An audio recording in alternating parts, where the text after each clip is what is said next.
You ever walk into a place and feel the air just hum with stories, like every corner's got a secret it's dying to spill? That's how it was at Rusty's Tavern, a dive bar on the edge of Carsonville, where neon buzzed, bottles clinked, and the smoke hung so thick you could taste it. It's the kind of spot where you'd find truckers, drifters, and locals who'd seen it all, their voices loud, their laughs rough, drowning out anybody who didn't demand to be heard.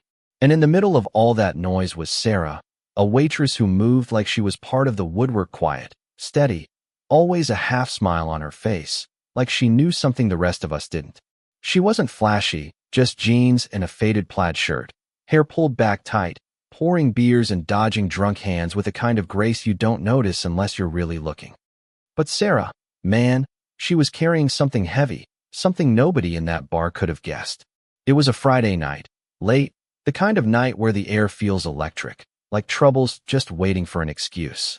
A crew of bikers rolled in, big guys, leather vests, tattoos snaking up their necks like they were wearing their sins for the world to see. They took over the back corner, boots thumping, voices booming, the kind of crew that made you feel small just by existing.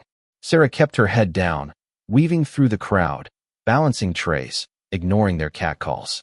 But there was this one guy, let's call him Mitch, big, broad, with a shaved head and a smirk that said he owned the room. He'd been drinking too much, laughing too loud, and his eyes locked on Sarah like she was a puzzle he wanted to break. "Hey, sweetheart," he called, leaning back in his chair. "Why don't you smile for us? Bet you clean up real nice." His buddies roared, egging him on, their laughter sharp like broken glass. Sarah didn't bite.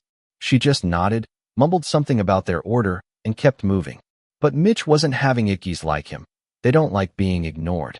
It wasn't just about her.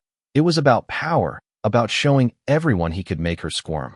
See, Carsonville's a small town, and guys like Mitch ran the local motorcycle club, the Iron Vipers. They'd been stirring up trouble for years, shaking down shop owners, throwing their weight around, acting like they owned the streets. Mitch had a grudge, too. He'd been kicked out of a rival bar a month back, and word was he blamed folks like Sarah, quiet, working-class types, for not bowing down to his crew. So that night, he saw her as a target, a way to flex his ego. He kept at it, his taunts getting uglier, his voice slicing through the bar's din. "What's a girl like you doing in a dump like this? Too good for us, huh?" Sarah stayed calm, her hands steady as she wiped down the counter, but you could see the tension in her shoulders, the way her jaw tightened just a fraction. The bar was watching now, some folks chuckling, others looking away, uncomfortable. Then Mitch crossed a line. He stood up, all 6 foot something of him, and grabbed her arm, yanking her close. "Let's see what you're hiding under that shirt," he sneered, and before anyone could blink, he tore it open, buttons popping, fabric ripping. The bar went dead quiet, like the air got sucked out of the room. Everybody expected Sarah to crumble, tears, shame, something. But what they saw instead stopped them cold. There, across her chest, was a tattoo, not some dainty little thing, but a bold, black-inked eagle, globe, and anchor. The United States Marine Corps emblem. It wasn't just ink, it was a damn declaration. The kind of mark you earn through blood and sweat, not a drunken night at a tattoo parlor. Mitch froze, his hands still in the air, his smirk gone like it had been slapped off his face. The whole bar stared, jaws slack, as Sarah stood there, shoulders squared, eyes burning into Mitch like she could see right through him. "You done?" she said, voice low, steady, like she was giving him a chance to walk away. He didn't. He just stood there, shrinking under her gaze, his buddies suddenly real quiet. "Now, let me tell you about Sarah. She wasn't born tough, not in the way you'd think. Grew up in a trailer park on the wrong side of Carsonville, where hope was as scarce as money. Her dad split when she was a kid. Her mom worked doubles at the diner just to keep the lights on. Sarah joined the Marines at 18, not for glory, but because it was a way out, a way to be something more than the world told her she could be. She served 2 tours, saw things that'd break most people, friends lost to roadside bombs, nights where sleep was just a memory. That tattoo? It wasn't about bragging rights. It was a reminder of what she'd survived, what she'd carried home. When she got back, she didn't talk about it. Took the job at Rusty's, kept her head down, tried to blend in. But you don't just shake off a past like that. Back in the bar, the silence stretched, heavy, electric. Mitch tried to laugh it off, but it came out weak, like a kid caught stealing. Didn't know you were some kind of hero, he muttered, stepping back, his hands up like he was surrendering to something bigger than him. The crowd was different now. Nobody was laughing anymore.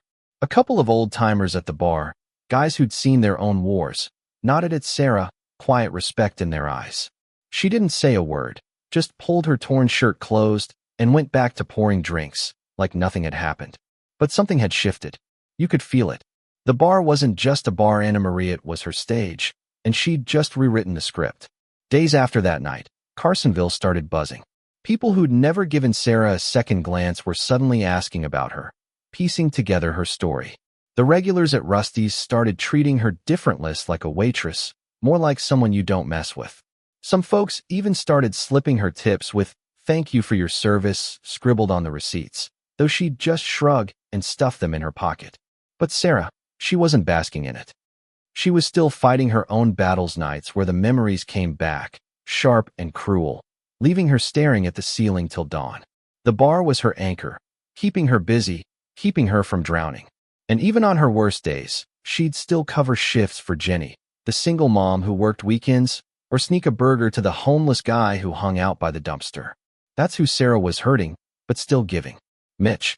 He never showed his face at Rusty's again. Word was he got quiet after that night, like he'd seen something in Sarah that made him rethink his whole act. Maybe it was shame, maybe it was fear, but either way, he was gone. The Iron Vipers kept their distance too, like they knew the town wasn't theirs to push around anymore. Sarah's moment in that bar wasn't just about her, it was a wake-up call. It made people look twice at the quiet ones, the ones they'd written off as ordinary. Because Sarah wasn't ordinary. She was a Marine, a survivor, a damn force, and she didn't need to shout it for it to be true. Years later, when Rusty shut down and the stories started fading, Sarah's name still carried weight. Some folks called her the waitress with the Marine tattoo, others just called her a hero. But to the few who really got it, she was a reminder. Everybody's got a story, and some of those stories can change you if you listen. So next time you're in a place like Rusty's, look around. That quiet person pouring your coffee, bagging your groceries, driving your bus, they might just be carrying a strength you'll never see coming. Hey, if this story hit you like it hit me, drop a like, hit that share button, and subscribe to keep these kinds of stories alive. And before you go, leave a comment. Tell me, what part of Sarah's story got to you?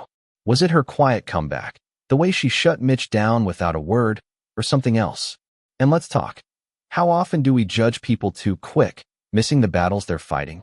What's a moment you've seen someone's true strength come through when you least expected it? Your thoughts might just spark something for someone else out there. Let's keep this conversation going.